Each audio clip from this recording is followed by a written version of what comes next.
Okay, thank you, everybody. Welcome. Thank you so much for coming. Thanks for your patience. We have a lot of people kind of trickling in pretty fast. But thanks so much for joining us for today's information session on spectrum regulation in Canada with Dr. Michael McNally. I'm Imran Mohideen. I'm a policy advisor with Cyberra Inc., Alberta's Research and Education Network. I'm also a member of the steering committee for the Alberta Rural Connectivity Coalition putting on today's event. So today's event is what we hope will be the first of many information sessions presented by ARC to deep dive into rural and policy solutions for the ongoing rural, remote, and First Nations connectivity crisis in Alberta. So before I kick it over to Mike, I'd like to encourage everyone who hasn't to please consider joining and becoming a signatory of ARC. I'll go ahead and put the link in the chat. But joining, it's a great way to keep up to date for our upcoming plans and events, as well as lending your voice to our goal of closing the digital divide in Alberta. So in the coming days and weeks, we're going to be sending out a survey to all signatory members to get your feedback on the types of issues and events you would like to see us pursue over the next year.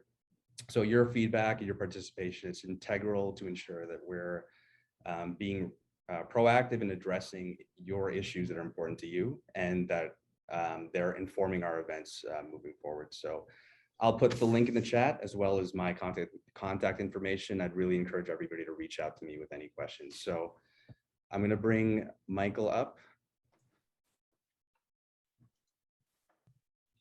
So Dr. Mike McNally, he's an associate professor at the U of A in the Faculty of Education. His research interests include digital literacy and rural broadband. As well, he's been a key rural broadband advocate in Alberta and participating in, before ISED and CRTC in their consultation processes. So he knows a lot about that subject, and he's going to go into that a lot more in his talk. Thank you very much, Imran. And it's a pleasure to be with everyone here today. I'm going to go ahead and get my screen set up.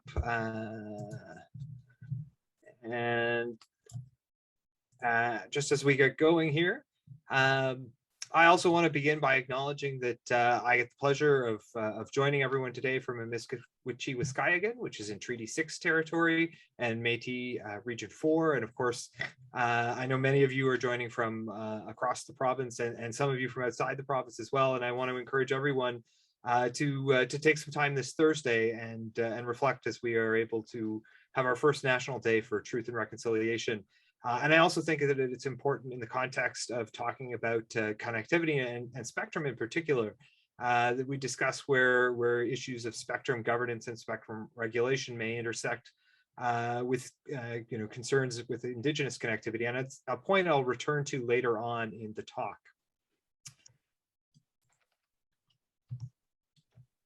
So I've got 4 sections set up for today, and at the end of each section, there'll be a time for some comments and or questions. I think the best procedure is to put those into the chat, and then Imran will be able to read them back. Of course, this presentation is being recorded, and I will also make the slides available. And of course, you're welcome to get in touch with me if you have any follow-up questions. And of course, this is in some ways aiming to encourage some discussion, particularly amongst communities in Alberta, leading up to the access licensing consultation, which is started already, and first deadline is coming up. But we'll begin. I'm going to talk briefly a little bit about the current Canadian context and why this has been a particularly busy year in wireless. I then will provide a kind of brief high-level wireless 101. Certainly, if you're familiar with broadband technologies, the wired side of things is much easier. There's a lot more puzzle pieces on the wireless side. So I'll try and provide a fairly high-level kind of background. Then we'll look briefly at some of the rural and remote spectrum considerations, some of the policy levers that we have here in Canada, and how those are going to be impacted around some of the ideas that the government is putting forward in terms of access licensing. And of course, that'll be the main thrust, is to to open up and explore a little bit of what this consultation is about and how you or your community might be able to participate. So the first place I want to start is a piece of news from May of this year. General good news from the government that they're opening up more spectrum in the 6 gigahertz band for Wi-Fi. And so you may have heard of new wireless routers or Wi-Fi 6 technology. Wi-Fi 6 runs on the 6 gigahertz band, and this is good news for many of us. At the end of the day, my colleague Greg Taylor, who's here, is always good at reminding everyone, Wi-Fi is the means of wireless communication by which the majority of data moves, and so more Wi-Fi spectrum and the new standards and new speeds is generally good news. That is how many of us are probably connecting right now over a local Wi-Fi connection. Of course, one of the other big pieces of news is the announcement that Rogers made at the earlier on in the year with the aim of taking over Shaw. And so this is potentially going to have some major implications. They have proposed that if the deal would go ahead, that there would be significant investments in Western rural broadband. And so that would affect potentially many communities here in Alberta and elsewhere as well. It's, of course, a contentious and complicated process.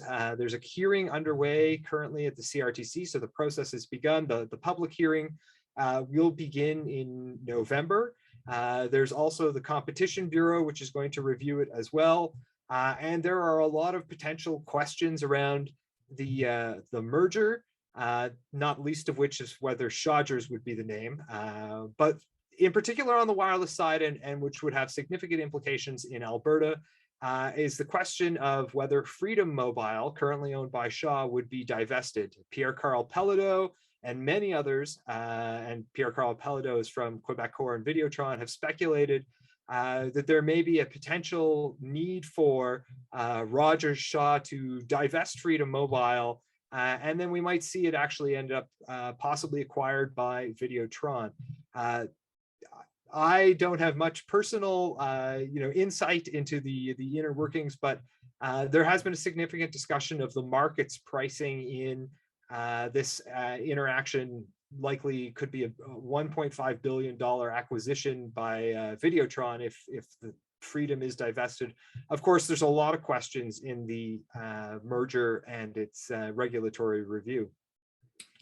Another key element is the 3500 auction. So this concluded in August of this year. You likely got the headline, and that's the bottom dollar figure there. The total take for the Government of Canada is $8.9 billion. That is by far the largest spectrum auction. Exceeded what most people thought would be received by the government for the licenses. Just so that everyone is aware, that that money, $8.9 billion, it goes into general Government of Canada revenue. So it will pay for provincial health transfers and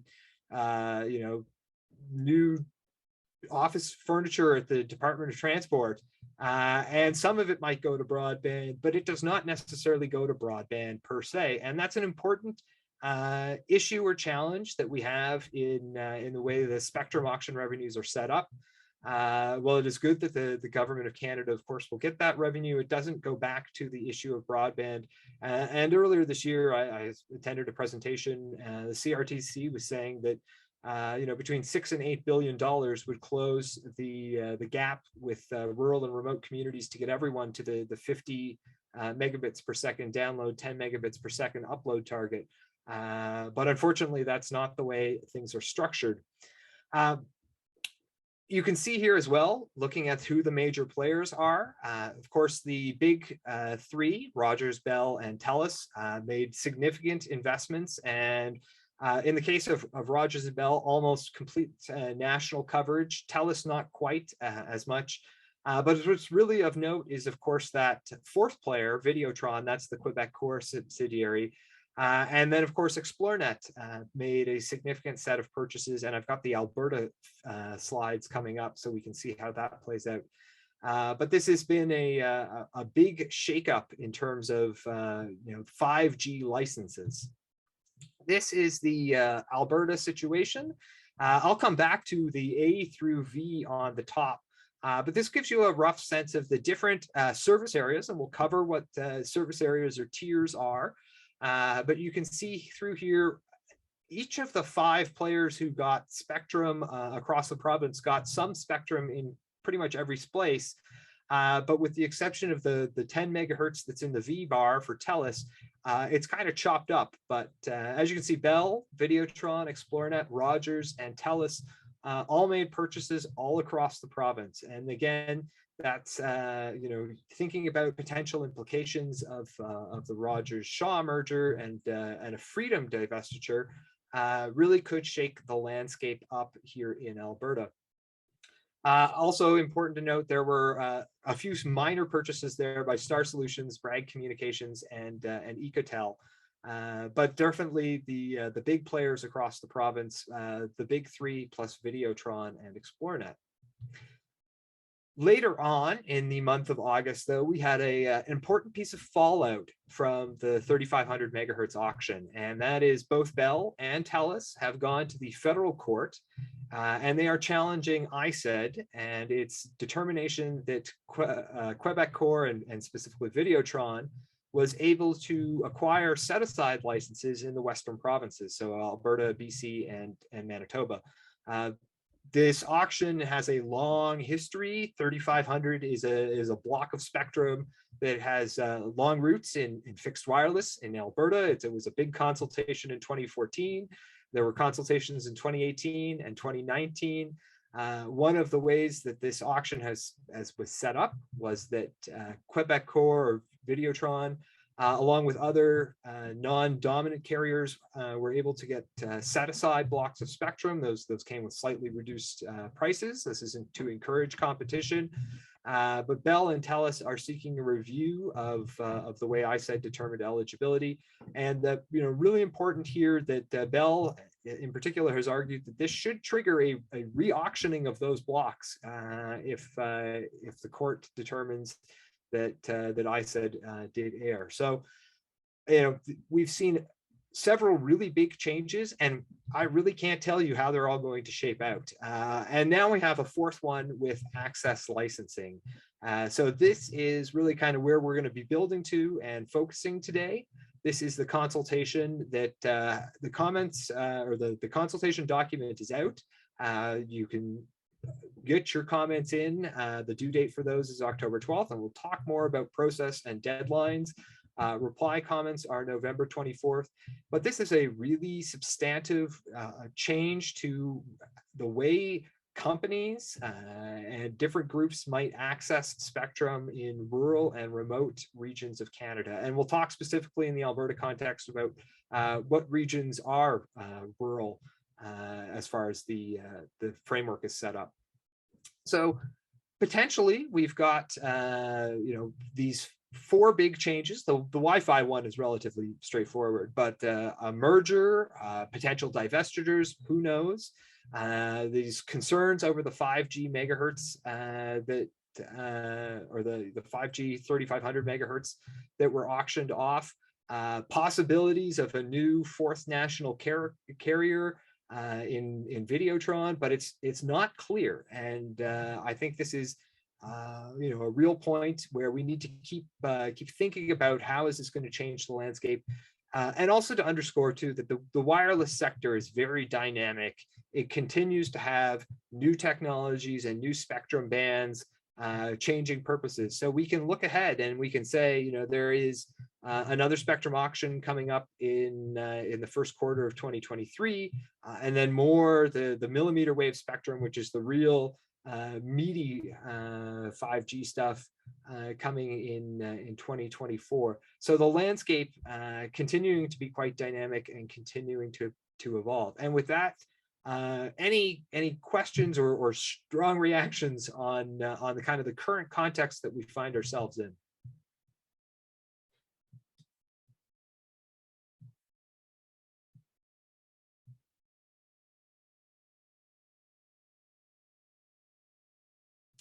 Okay, well, you can keep putting your questions into the chat, and we can pick them up in our next section.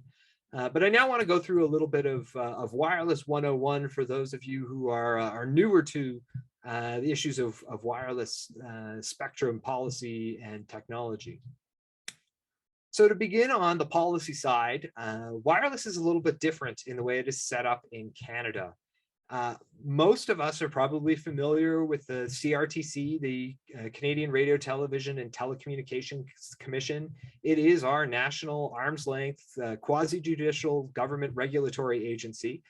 But on the wireless side of things, it plays a relatively minor role. It is not a completely uninvolved player. It does have important regulations such as the wireless code that's done through the CRTC. The basic services objective that set the 50 down, 10 up target that the CRTC declared in 2016 did include specifications around having major roadways have wireless service. But by and large, wireless policy and regulation is done by Innovation, Science and Economic Development Canada. So I said the government proper. A key document in that kind of overarching role is the Spectrum Policy Framework for Canada. So this is a document that has been revised a couple of different times. It's on its third iteration over the past about 40 years almost now. And this document sets up, the overarching framework, as the name would suggest, for how spectrum is regulated. Beyond that, there are a series of usually specific auctions and or other consultations related to specific bands. If you are really into the spectrum management side of things and the consultation process, you'll know that this is really a much less studied or examined process than the CRTC consultation side of things. So CRTC usually does, and it does a very good job as a regulator in trying to reach out, get people engaged. The ISED consultations on spectrum tend to be much quieter events.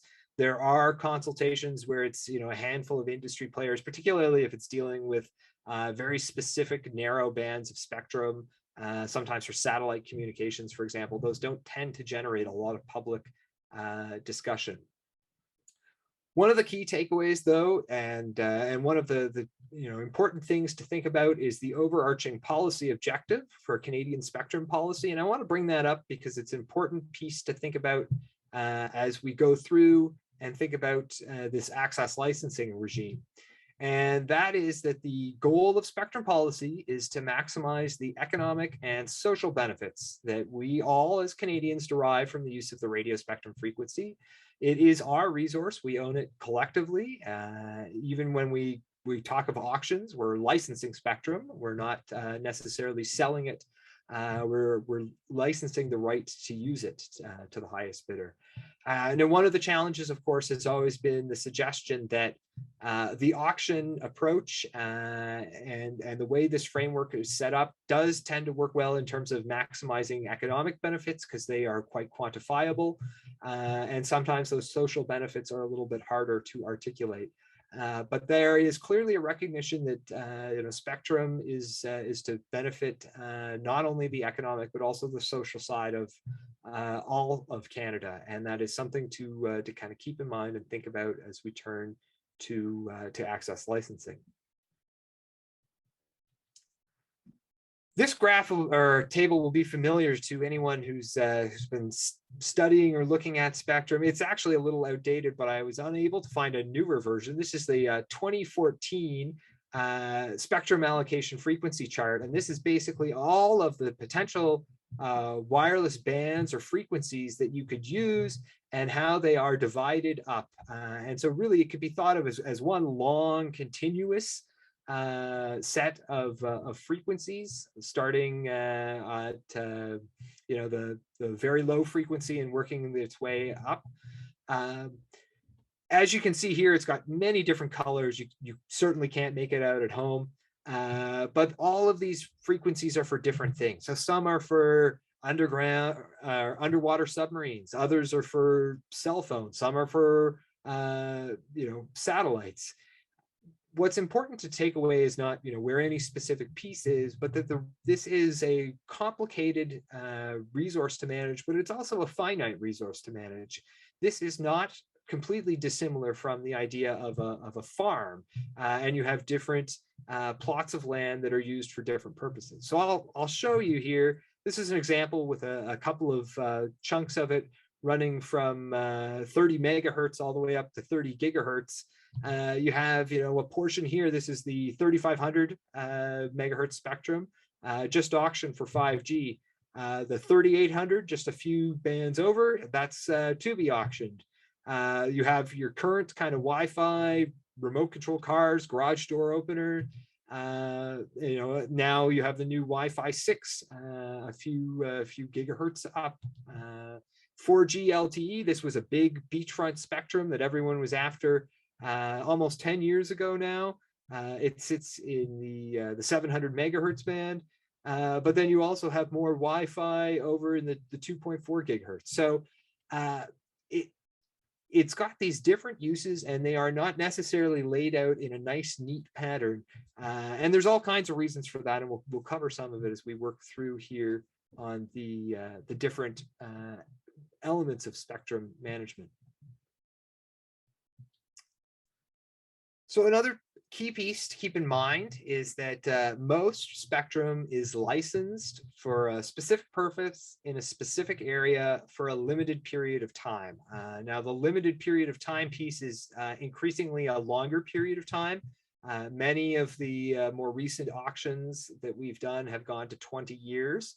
There is blocks of spectrum that are unlicensed. The proper technical term is licensed exempt, and those are like the Wi-Fi bands that we saw in the previous one, and the Wi-Fi 6 that I highlighted at the beginning, where different uses are permitted. You don't need to have an exclusive license. But the other piece of this too is, it's not only different frequencies that are licensed, but they are licensed in terms of different geographic areas as well. Broadly, we get most of our kind of goalposts of where different bands might be used for different purposes from the ITU, and we'll also talk about the implications on the hardware side as well. But it's important to keep in mind that this is a type of resource, or it's a type of area where we have a fair bit of international coordination, and often we are pushed or pulled in certain directions by what's happening globally. So the big push to open up 3500, which is what we auctioned this past summer for 5G, that was because there was a lot of other places that were going to use 3500 for 5G, and there's a lot of economy of scale and benefit that comes being coordinated with much larger areas like China or the US or the European Union. We tend to, within each auction, auction off a bunch of small blocks. So for example, in the 3500 megahertz spectrum, it was 10 megahertz blocks. And so you can see on the lower side here, you have the band plan for 3500 megahertz. And it was just these 10 megahertz blocks, A, B, C, all the way down to V. And if you then look over at the right, when I was showing the Alberta results from the 3500 megahertz, here you get these two factors of a specific frequency and a specific geography working together. So in the case of Lloydminster, for the 10 megahertz between 3450 and 3460, Bell has the exclusive license to that, but it's not the case in Medicine Hat Brooks, where Videotron has that. Same with Lethbridge, it's Videotron's, and then back to Bell for that block. And then you can see again, it keeps going. For each 10 megahertz block, there's a different owner in a different geography. And that is what in part makes some of the spectrum challenging, or spectrum policy more challenging, is that it's got this mix of frequency, but also geography. And again, these were 20-year licenses that were won at auction. Another important piece to keep in mind is that different spectrum has different qualities. So you may have One kind of lower frequency spectrum, it might have a superior range, a larger kind of wireless footprint that covers a broad area, but perhaps it's not as effective as penetrating concrete or trees or even dealing with reflective surfaces.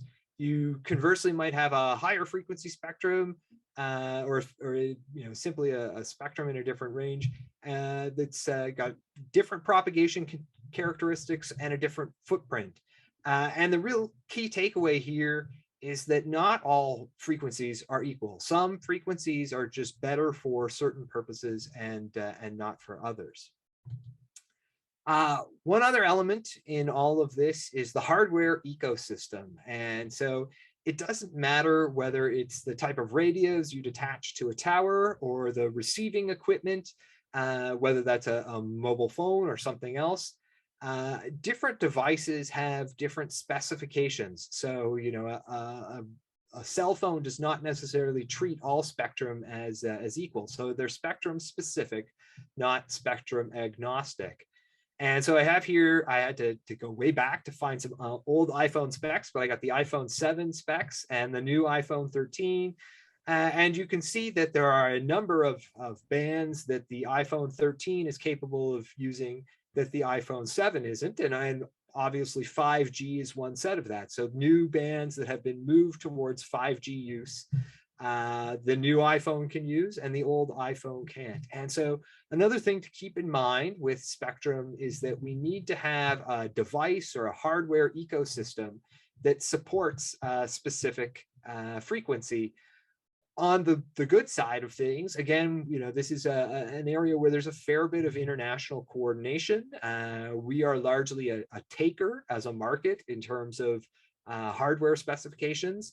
If ICED came out tomorrow and said we're going to redo all the spectrum allocations, and all of a sudden we had new bands for 5G or whatever that didn't match what the device manufacturers would do, it's not likely that the big companies of the world would say, well, there's 37 million people there, so let's start building specialized equipment. It's more likely that we would be ignored. So we are, again, in the same way the ITU sets some broad goalposts around frameworks, the hardware and device ecosystem also really frames what we can do. Device manufacturers are much more likely to build equipment for Europe or America than they are for tiny little Canada in terms of a population or a customer base. And so, bringing this all together is what really challenges getting the right wireless service. You need hardware that's going to work on a specific frequency. You need the right frequency. You need the right geography. And those frequency and geography often come together in terms of having a specific license. And so, this is, for many, smaller, if you're a small community, for example, and you may be saying, well, we can't build a fiber network or something like this. We've got to do something with wireless. Putting the pieces together can be more of a challenge. Although there are, of course, many providers all across this province who can certainly help with and overcome some of those challenges of getting the right mix. And I see we've got some discussion in the chat, and so we can take some questions at this point.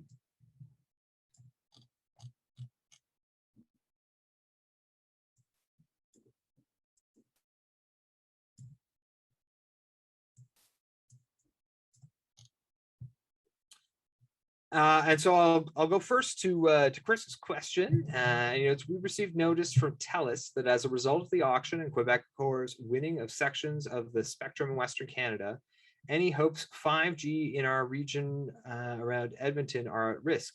But the spreadsheet you showed, it doesn't seem as though they have a major impact compared to others. Is there something unique about Quebecor's auction winnings? Well, I can't comment on Telus's strategy per se, and of course, I mean they have their own. Both Bell and Telus have a legal proceeding against ICED. But as was shown, there are 5 players in all regions of Alberta on the 3500 spectrum results. So Xplornet, Videotron, Bell, Rogers, and Telus all received spectrum, and I guess I can quickly slide back and double check those Edmonton blocks.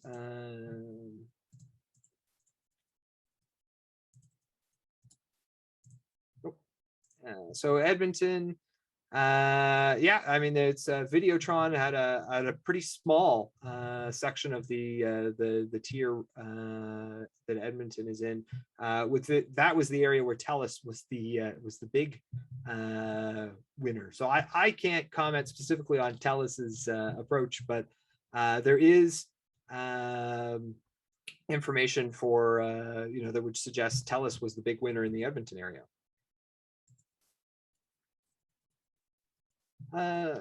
Looking at the next question, for anyone looking for other communities, whether you're in BC or the rest of the country, and Graham has posted there, the provisional auction results are up. You can go through, and there's a nice set of information for every tier, and we'll cover tiers in a little bit as well. Because they've got the tiers will become really important when we talk about access licensing, but you can easily get the information, and then Greg kind of adding on that, yeah, there's certainly some suspicion around Telus's claim, given they've won, look like about half the blocks at least in the Edmonton area. And of course, I mean, this is we know through work that's been done. I mean, in particular, hats off to my colleague Chris Joseph.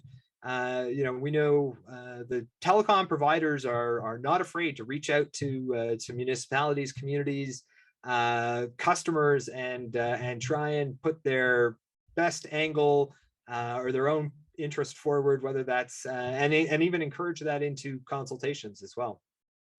So Barry has asked, can you describe what the use of 3500 megahertz spectrum would look like on the ground from backhaul, tower location, and density to distribution? I can't comment specifically on the deployment side of 3500 and what you would need in terms of tower location and density. I will note, so there's a lot of discussion around 5G, and I think it's important to understand that 5G is we get told a lot of different things about 5G, and it comes in a lot of different frequencies. So there's 3500 5G and there's 3800 5G, and it's the millimeter spectrum that's potentially the real super fast 5G. At some of the higher frequencies, the need is going to be for a lot of cell site densification. So small radio equipment, densely packed, so kind of on every mailbox or whatever lamppost. That's the stuff that's coming in 2024. And I see Graham there has said 3500 mile for or 3500 spectrum will be for the final mile distribution. So this is some of the early 5G stuff that we're getting, which is not necessarily as fast or as exponentially different than what some of the millimeter stuff will be. And then Richard Bates has just commented, with regard to the regulatory structure for Canada, for spectrum, Canada's fairly unique amongst OECD countries in that the telecoms regulator is not also the spectrum authority. And to what extent do I think that this is problematic in terms of hindering a joined up strategic approach to wireless policy? I think this is a great question. This is and so just so everyone's aware, most countries have a single arm's length quasi-judicial government regulatory agency that has more or less all of the regulatory and a fair bit of policy setting power. And in Canada, we have a very confused mix-up of ISED and CRTC, with both doing funding, because the CRTC will do broadband funding, both doing some degree of policy. I mean, the CRTC's basic service objective is policy, both doing regulation, but certainly most of the wireless stuff falling to ISED. The OECD for years, the Organization for Economic Cooperation and Development, has for years said that this is a very confused approach. You know, I think that it certainly presents its own unique challenges. And we see two different regulators too. You know, some of my colleagues from the U of C, Tamara Shepard and Greg Taylor and Catherine Middleton, have done a great paper comparing. We have two very different regulators in the way they approach, you know, the public and engagement. So do I think that we can clean it up and you know, would we move things towards the CRTC? You know, that's certainly something that has been proposed. I mean, it's in the Yale report, trying to clean up some of the that was the review of the Broadcasting and Telecommunications Act to clean up some of this regulatory confusion. And I do think it would probably help if we had a little bit cleaner approach of maybe a policy and funding body within government, and then some of the regulatory on both sides within the CRTC. It would certainly help with the universal speed target of 50 down and 10 up. The CRTC's goal is very much a wireline goal. I think it would help to have a more coherent, I mean, the Connecting Canadian strategy and the language from ISED itself talks about wireless playing a role in that, but it's hard for the regulator to give wireless that role. And Bruce there with some comment on some more details specifically on 3500. So thank you, Bruce.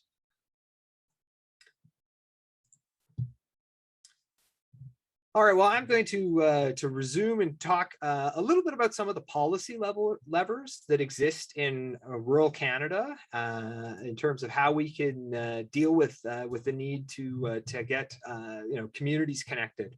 And so tier sizing is a big one, and I will you know, we kind of touched on this. I keep talking about those Alberta tiers. I'll show you the maps of the tiers.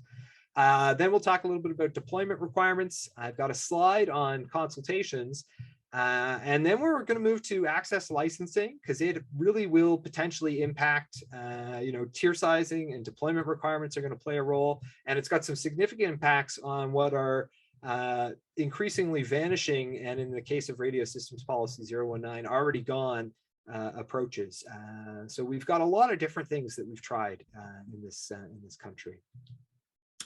So we have now 5 tier sizes, and these are the areas by which spectrum can be licensed. So they start at the most broadest level, which is tier 1, and this is the whole country. So in some cases, spectrum, you know, you have the geography that you get the spectrum is the entire country. Tier 2 has been used in several auctions. It's you know, there's been a move towards smaller tier size in more recent auctions. But as you can see, it's mostly the provinces plus the territories as one group. And then you can see in southwestern Ontario and southern Quebec, kind of an extra block of additional, you know, carve outs. So it's you know, again, a roughly provincial with a little bit of consideration in the kind of Quebec to Windsor corridor. Tier 3, where you start to see some of the subdivision of specific provinces. Tier 4, and so this is what was used in the 3500 auction. Here now you're starting to get more granular areas, but some of you may remember back to 3500 in 2014, and at that point, Industry Canada, because it hadn't changed its name yet, was proposing the Fort McMurray tier, which is the entire northeast corner of the province. It was going to call all of that urban, which I think if you look at the map, you can probably realize that that presents some challenges. But also to, you know, kind of building on and addressing some of that, we've now moved to tier 5 tier. So these are basically new subdivisions that have been created over the past couple of years. You can see I've included the far north, and for reference, The northernmost tier has 330 people in it. So some of these tiers are extremely large and extremely small in terms of population. And these will present interesting use cases as we think about access licensing. And I'm going to zoom up. I'll show you the Alberta side of things. So this is tier 4 in Alberta. And this is tier 5 in Alberta. And those areas in the pink or more intense pink shades, the urban centers, those are considered urban tiers. And so it's important to note as we go into talking about access licensing, it would not apply to urban tiers as it's kind of set up. If you look up at the legend, you can see, well, where's the metro tiers? There's only 3 metro tiers. They make up Vancouver, Montreal, and Toronto. So there's no metro tiers in Alberta. And also, I have not shown specifically the rural or remote. All of the remaining tiers in Alberta, other than the urban ones, are considered rural. We have nothing considered remote in this province. The Northern Territories, obviously, some of the northern parts of other provinces are considered rural. But we are a urban, or are considered remote, but we are an urban remote province. Just quickly give you a little bit of example, show you the context around Edmonton and Calgary. As you can see here, Stony Plain, Spruce Grove, Leduc, Nisku, all considered part of the urban Edmonton tier, but Fort Saskatchewan is outside of considered outside of the Edmonton region. It would be considered rural, and so those urban-rural distinctions may take on significance as access licensing goes through, because as it's kind of set up, it's not going to apply to this, that Edmonton pink area.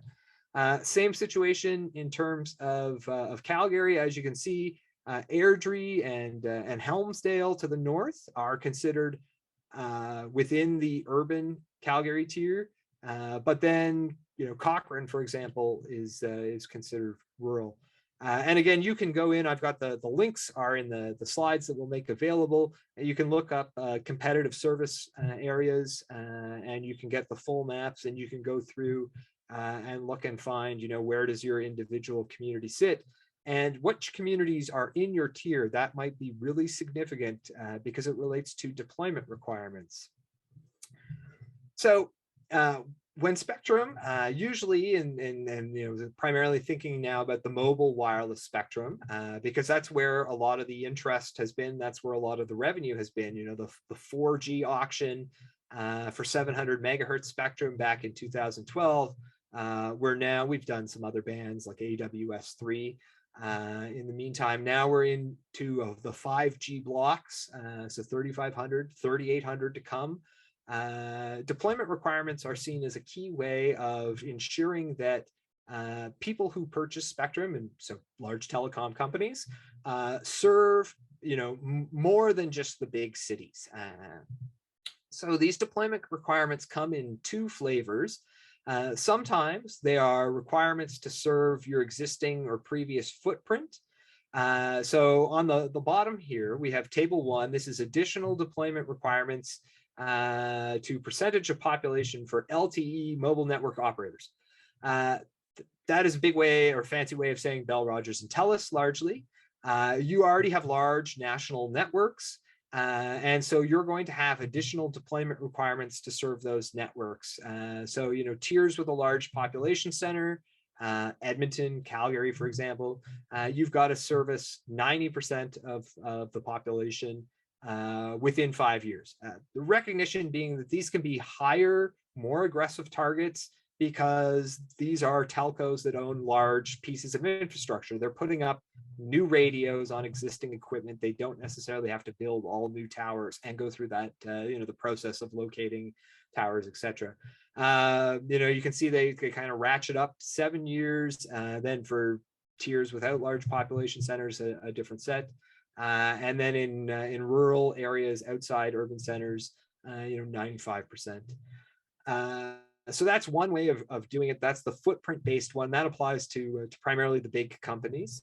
But then on the right-hand side, these are the general deployment requirements. And so these would apply Broadly, the footprint ones are additional. And you can see here, I've taken again the Alberta tiers largely. I've included Prince Albert, and you can have a look. They've got minimum 7-year, minimum 10-year, and 20-year coverage. So by the end of the spectrum term, and you can see that in many cases these numbers are not terribly high. You can go all the way to Bonnyville with 83,000 people, and in 7 years you have to serve 5%, which you could probably do by servicing Bonnyville. And in fact, that is that a little bit of analysis has been done. This was work when these tiers were first proposed for deployment requirements for 3,500 were first proposed. Colleague Chris Joseph and I, and I've got the links. You can get all the data. It was in our spectrum consultation. We said, well, how aggressive are the tiers? And so we thought, well, what if you serve the largest city in each tier? How many, would that get you your deployment requirements? And so we looked at the what was initially 5. It then got changed to 7. So they made the tiers less, or the requirements less aggressive in terms of time, the 5, 10, and 20. And we found that in many communities, you just need to serve the biggest community, and that's your deployment requirements. And in some cases, like Windsor, Leamington, Edmonton, Fort McMurray, Kamloops, the Yukon, you just need to serve one community. So in the Yukon case, it's Whitehorse. In every other community that we listed, it's the name of the community. I've done this with students. I had them look at Alberta tiers, and they discovered that often the name of the tier, so there's only one that's got a kind of conjoined name at tier 3 size, Brooks Medicine Hat. Just serving that one community would meet deployment requirements. And as you can see, even as you increase those requirements over time, it didn't necessarily lead to more communities being serviced. The Prince Albert one was very different, though, because it was one place where the population's really spread out. So the 20-year deployment requirement is actually really meaty. You'd have to get to the 19 largest population centers in that tier, and I had a hard time figuring out what they even were to get that analysis. So the takeaway from deployment requirements, or something to keep in mind, is that deployment requirements work really well if you are a large community within your tier. And so as tiers get smaller, that benefits because you might have been the 3rd largest community in a tier that was a large area, but then all of a sudden you're the 2nd largest at tier 4 and maybe the largest at tier 5. That's good, but it also produces challenges for the tier 5 communities. And we really don't know. We haven't done, as a country, a lot of work on tier 5. And just I see a question on the source for table 14. That is from Chris Joseph and I, and it's our comments from the 3,500 megahertz consultation in 2019. So I will dig the source out. It's in the slides as well, but it's within the spectrum consultation pages of ISED. But I can send you I'll put the URL in the chat before we get to the end. And so, the key thing here is we don't know what tier 5 is going to hold in terms of those impacts. And if you're the 2nd or the 3rd or the smallest community in your tier, going down in tier size isn't necessarily what's going to solve your connectivity challenges. Another key piece is public consultation. So there was a study done several years ago on spectrum consultations, and this was the finding. The analysis of Industry Canada was 2008 to 2013 data that was looked at. The analysis of Industry Canada consultations and decisions reveals that by and large, people and other non-industry actors do not participate in the consultations, and when they do, they're not listened to. That was a study I did, so you're probably saying, well, why are we even talking about consultations? Later that year, so after we kind of had our article published, there was a real landmark consultation, 3,500 again. So this was a band that has been at issue now for several years.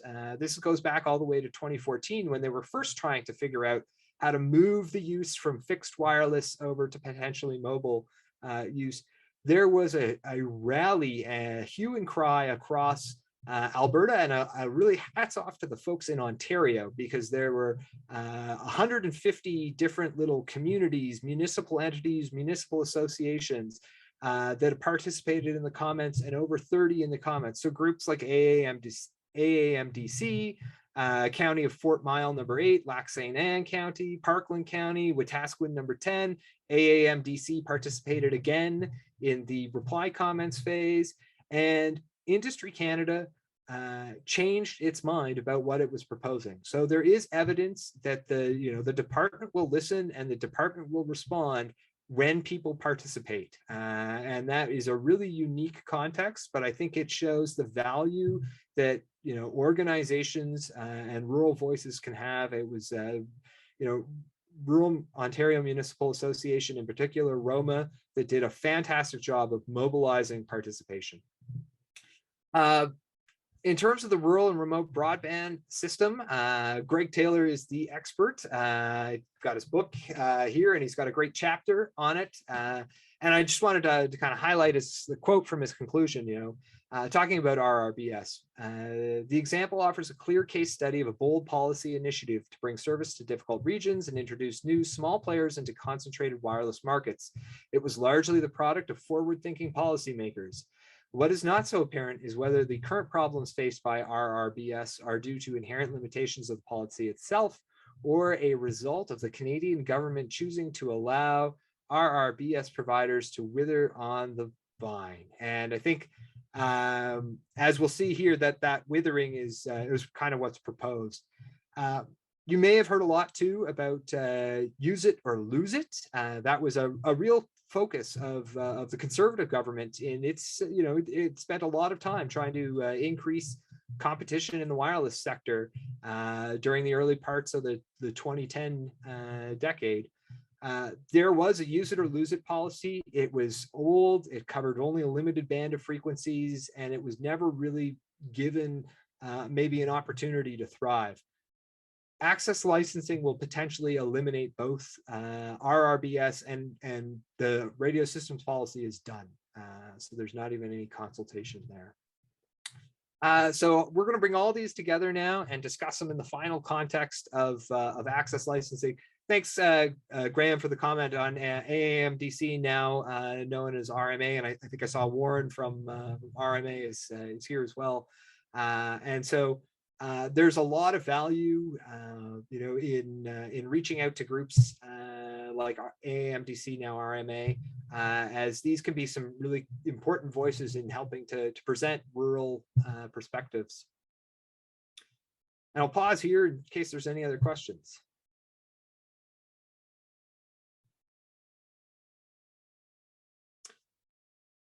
Okay.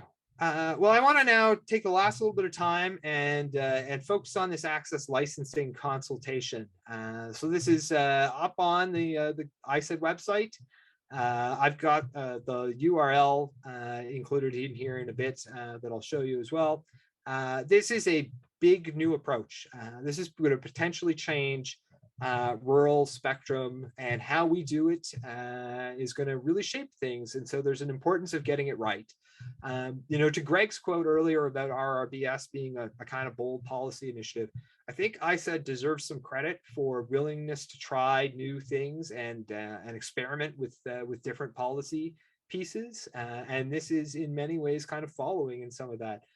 This is also not a totally cooked up off the top of one's head idea. This is based on what Ofcom has done. They're the UK regulator, so this is there is a little bit of historical precedent to this. The intent section at the beginning talks about the goal here is to get rural and remote use of spectrum, and to make sure that the spectrum resource is not sitting idle, so that ugly table with all the different colors of different frequencies and different uses, we know in the rural and remote parts of Canada it's just not being used. And so this goal is to get it used, hopefully generate sustainable competition over the long term, with the belief that, competition will increase innovation, drive down prices, etc. Also clearly stated that, from ISED's view, this is part of meeting the universal service target of 50 down and 10 up. Of course, that was, came up in the election. I think it was the Liberal government that, the Liberal Trudeau, who said that they're going to try and increase that to 2025 as the date for everyone having universal speed target. So spectrum is going to be a key part of that in many places. It comes with three major issues. I'm going to focus on access licensing in the time remaining. Important to note, though, that there are a series of questions on subordinate licensing. And so that's the regime by which a spectrum licensee can then transfer a license or subordinate a license to another entity. Also contained at the very end of the consultation is a clear indicator that they want to end the rural remote broadband system and wind it down completely by 2027.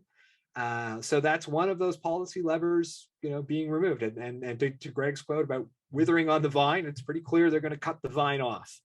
And then that use it or lose it piece, which probably wasn't a really viable policy lever anymore anyway. It's already rescinded as of some date in August. So it's not even up for comment. So access licensing is in many ways, it's a rethink of how we do spectrum. And so we have, the big tension has been around fixed wireless versus mobile spectrum in a lot of cases. We've got communities all across this province in particular. We're really the biggest user of fixed wireless in kind of a geographic sense. There's been a lot of interest in how can we get that spectrum moved over to mobile use. 3500 has been the most contentious band over a decade, because that's really what where the movement has been, is trying to move 3500 from fixed wireless to mobile. But this goes beyond just trying to figure out that urban rural mix of how do we use spectrum. It also opens up new ideas around private networks and industry vertical use cases. And I've got some examples of language that'll help illustrate what that means. But the idea is now that you would enable certain sites, geographic areas, to have specific uses of limited bands of spectrum. So this is in paragraph 7 of the consultation, and they talk about things like agriculture, manufacture and mining, robotic and remote operations, real-time monitoring, dispatching, emergency notifications. So those, smart farms, advanced mining or resource extraction elements. Language around resource extraction even comes up specifically as one of the things that the department is thinking about, machine-to-machine communications. Going back to, almost a decade now, when the 700 megahertz, the 4G spectrum was coming up, there was interest from, particularly in the Alberta context, oil and gas, in how could we might be able to get some of this spectrum and use it for oil and gas operations. And, the way things were set up, since they weren't going to offer public internet or mobile internet, they weren't eligible. So this access licensing is potentially going to change how we think of spectrum policy. In some ways, it's rather fitting that a department whose legal name is still Industry Canada is now thinking of spectrum policy as industrial policy. That said, it brings big implications in terms of what happens if you take spectrum, which again is a public resource to maximize economic and social benefit, and create pathways for it to be used for more narrow, more specific, industrial resource extraction uses. So some big questions in terms of the overall approach. The entire idea or concept is opened up in the first question. So, and I think I highlighted this question specifically because I want to encourage, if you're a community, or a group, you are able to comment in this on a very general sense. You don't need to have an expertise on spectrum management. You don't need to know PCS bands from 3500 bands. You know, there's a room for a kind of general introduction here. And if you go back, you know, when I highlighted 150 municipal comments in 2014, you know, there's room for a general, this is the view from this community. This is what our council or our, you know, group thinks. And that is opened up in question 1. There's also the question of how is the spectrum going to be allocated? The government is taking what is spectrum that has already been auctioned and now opening up a mechanism by which other parties could use that, that particular spectrum. So the idea would be that it would be a first come, first served process. And there's a very detailed set of questions and options about how that would specifically be done. But you know, this is not a proposal for new auctions. This is a proposal to try and speed up or increase liquidity in terms of how we might move spectrum between entities. I want to stop at the principles and highlight that this is really an important point. And I said to Imran when we were planning this, I would not do much editorializing and too much of my own sense of where things go. But I did want to take the time to say that I think that the discussion around principles really is an important element because you know, you can see here you know, the potential to support wireless broadband. So that's networks that would have subscribers, private networks, and or industry vertical use cases. And that's where you get into some of these industry specific spectrum ownership.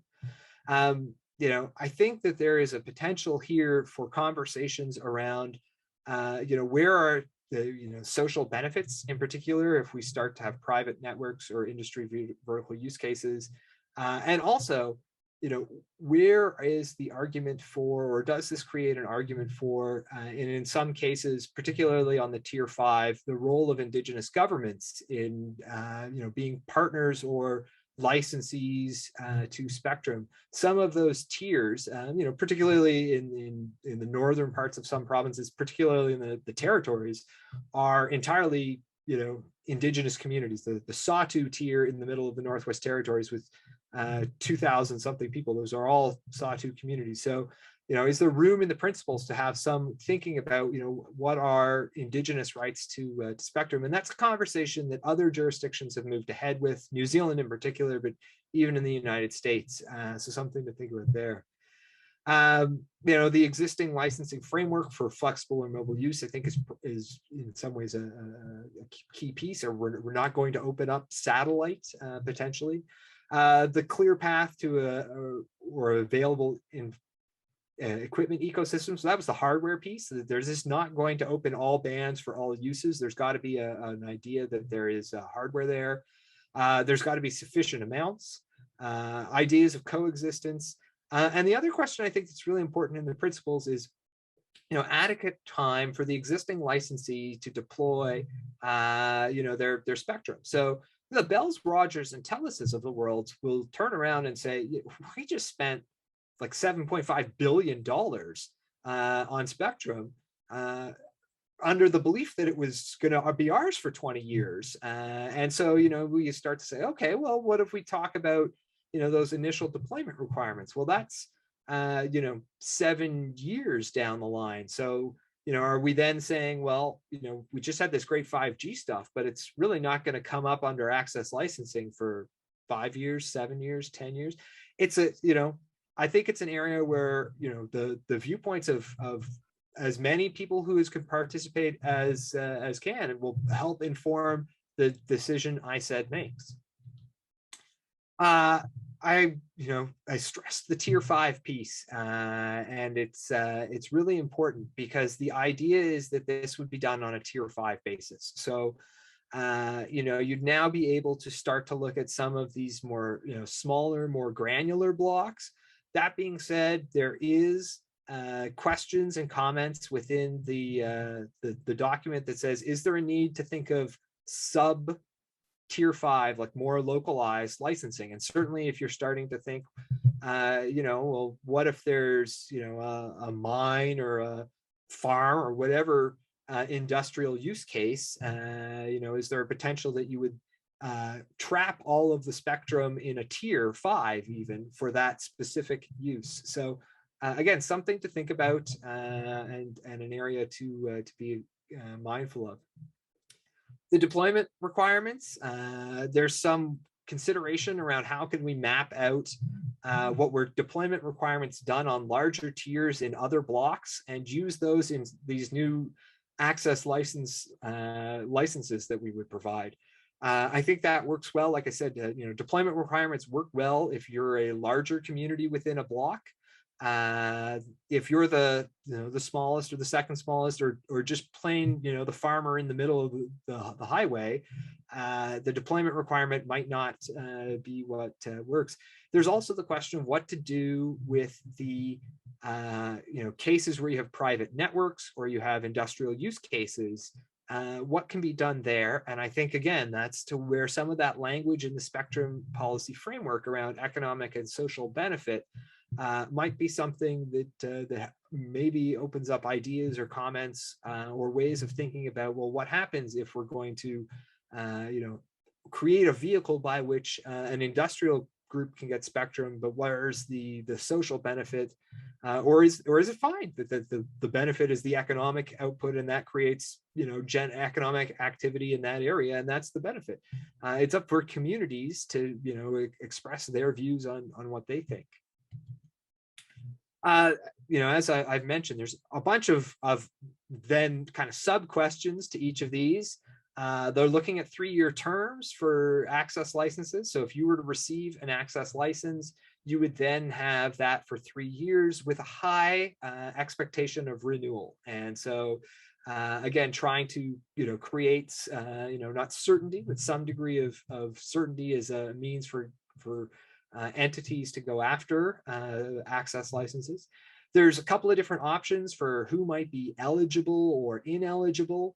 That is going to have big implications if you're already a service provider and if you have spectrum, especially the 2 models they're looking at. I noted this challenge of sub tier 5 licenses. I do not think they specifically mentioned down to hexagon level licensing, but if you've followed the broadband world, you know that ultimately there is broadband maps of all of Canada divided into 25 square kilometer hexagons. I think there's like 600,000 of them in the whole country. There has been discussion before about hexagon level licensing. Might that be a way of dealing with some of these particularly private network industrial use cases? What about subdivision of access licenses? I think the proposal that the department is going with is that these would not be transferable or subordinable. That if you got an access license, you would have an access license, but you couldn't. There would be no kind of tertiary market in access licenses. Big questions about where to start. As I noted, the 3500 stuff is not, the 5G is not at the top of the list for this. There's some really detailed questions about specific bands, but we're not starting with the beachfront spectrum to make available. Again, more sets of specific questions about how to make those licenses available. This is really important. They are setting up this process, or they would like to set up this process in a way that is manageable for the department. I think they've identified about 2,000 potential tier 5 band blocks where they could be. And so it's, there's a lot of little pieces of spectrum that might be available, but they want to create a way that these flow out and are made available in a logical and reasonable pattern. And that has implications too. They don't want any one entity to acquire a disproportionate amount of access licenses. So there's limitations around, would it be 10% that's available at one time? So there's lots of questions, particularly if you're a service provider on this side, that are going to have real implications. There's also a whole bunch of really technical questions on specific bands that, certainly if you're probably on the municipal side of things, probably aren't the questions you might jump to. But there are a range of questions. There's 49 questions total. And then, as mentioned, there's another block on subordinate licensing within that 49, a little bit on white space devices, and the roll down of rural and remote broadband systems. So it's a big consultation. I've put the website there. I teach library students, and they probably hate me to say just Google SLBP00421, but that's much easier to remember than that website. Or you can go to ISED Spectrum Management, Spectrum Consultations, and find the consultation from there. So as I mentioned, comments are due October 12th, and reply comments are due November 24th. That should be simple. I'm sure we can all drop everything we're doing and get writing to make that October 12th deadline. And never mind the fact that we have a giant province-wide set of municipal elections in between those two. And I wanted to raise this specifically because I think it is, if there is a sense that this is going to be an important discussion to have within your community, maybe it's hard to have with a council that's looking at, checking out in 2 weeks' time. Or maybe they're super engaged. Maybe they don't want to do anything and tie the next council's hand. And certainly, there's a potential new council you've got to bring up to speed. Get in touch with ISED, and I would suggest that if there's potential for this, to do it as soon as possible and say, look, we are a major wireless using province. This has big implications. You talk about resource extraction. I mean, the language around vertical uses was written in part for an Alberta context.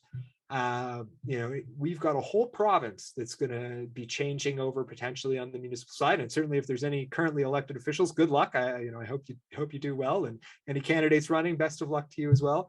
But there is precedence for this. ISED has extended deadlines before, but I think this is the thing. I mean, that deadline now for comments is coming quickly.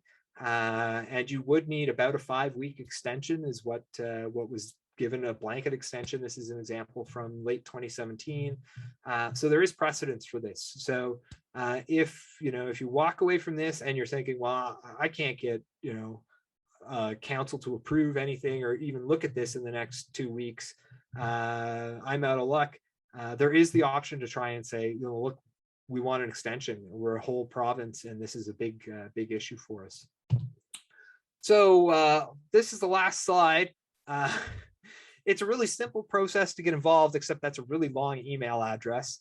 It's much easier to go to the website and copy it out. It's create a Word or a PDF. As I have mentioned a couple of times, this is, you do not need to write a thesis. This is a simple express the views of your community. That question 1 opens things up. The principles open things up.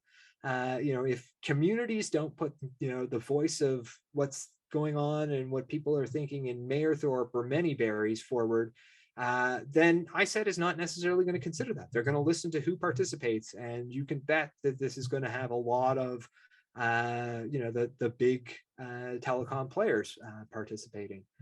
It's also, this is not a test. You don't have to answer 49 questions. You can answer question 1, or you can just kind of have a general letter that expresses things.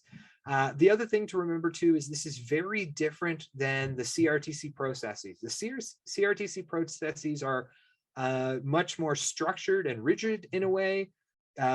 You do not have to participate in the comments to send in reply comments. So I know that November 24th deadline is not necessarily any better, but certainly this is something you can say you can take to a new council, or take your time over the next 2 months and put something in for the reply comments phase. It's also an opportunity as well. I mean, the whole idea is that you receive the comments of others and reply to the comments of others. So this is where you can look to potentially like-minded groups, whether they're other towns or councils or RMA, Cybera, you name it, or look at what the service providers are saying and say, yeah, I think that would work well here, or no, you need to think about this, and reach out to the others. So there are groups like RMA or I've done some work on looking at spectrum. Cyberra is another group.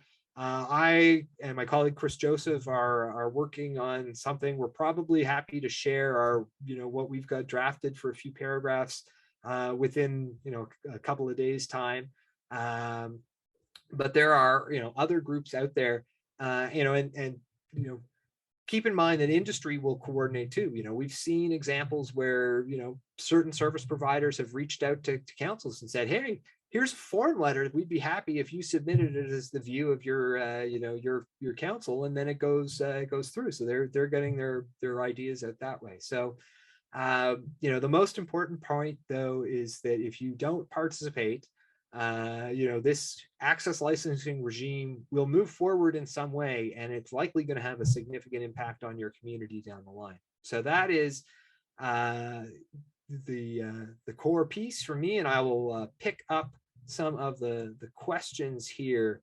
All right. So in terms of the use it or lose it rule, does it work in practice in Canada? Are there any real examples of revocation of unused licenses? So there's two kind of elements to this. First is the radio systems policy 19, which was a use it or lose it approach. I've done a little bit of digging, and I don't know if anyone here as a service provider has any experience. The challenge was whenever you made an application to say, Bell or Rogers has such and such a license in such and such a region, and they're not using it, and I want to acquire it under radio systems policies 19, the response would be Bell or Rogers or whoever owned the license would say, oh, look, we're just going to deploy. And then that would kind of defeat the license. There were also all kinds of other procedural headaches that could be put up and to slow things down. It also covered, some of the earliest, the PCS band, which was like the band for your old telephone or brick-sized telephone, not stuff that was going to be necessarily widely popular. The other side of it is the deployment requirements, and I think that's one where I have done a little bit of digging and have yet to see the deployment requirements reports or kind of records. We're starting to get towards some of those in more major blocks and auctions. So the deployment requirements from the 700 megahertz, the 4G spectrum, are going to start to be coming up. I am not sure where the degree of compliance is and where the degree of reporting is on those. So that I think is one where I don't have a firm sense. It'd be interesting to see if ISED or what ISED has to say. And then Chris talked about use it or lose it works in spaces outside of major sentence for certain spectrum frequencies. And yeah, I think that's part of the whole mindset of access licensing too is trying to figure out what are the use cases in rural, in the Alberta context, rural and remote ones where we can find an argument to take the spectrum from the existing holder and provide it over to a new provider. Erwin, will there be unlicensed bandwidth in the millimeter wave spectrum that you are aware of, similar to 2.4 and 5G? If so, access licensing may not be needed at those frequencies. Offhand, Erwin, I am not 100% certain on some of the millimeter wave spectrums. There is, as I mentioned, there's an auction that's scheduled for 2024. So that covers certain chunks of millimeter spectrum, but it doesn't cover the whole thing. I know there is standards already around Wi-Fi 7. I don't know what band Wi-Fi 7 is going to be in off the top of my head, but it's something to keep in mind that we're sitting here and 5G and is new to us, and we're looking to millimeter spectrum. And the work is already being done on 6G and beyond. So we have to this is always an evolving discussion, but I can try and I'll follow up with you perhaps, Erwin, if I'm able to do some digging on the unlicensed and licensed exempt spectrum in the millimeter bandwidths. And just if anyone wanted, quickly, there are the citations, mostly Government of Canada stuff, but that Joseph McNally 2019, that's where we did the analysis of deployment requirements using this kind of path of least resistance. Just serve the largest community and figure out how many communities you have to go through to meet the deployment requirements. And so that exists there with some really detailed tables for those 10 or 12 communities. And we also looked at what was the impact of increasing them by 10% and what kind of impact that has. And in many cases it was some impact, but not a lot. But that's, I think, one area too where you as a community, community leaders have some sense of where they sit in terms of the size. So our deployment requirement is going to benefit them. Certainly, yes, if you're on the larger end of communities within a tier.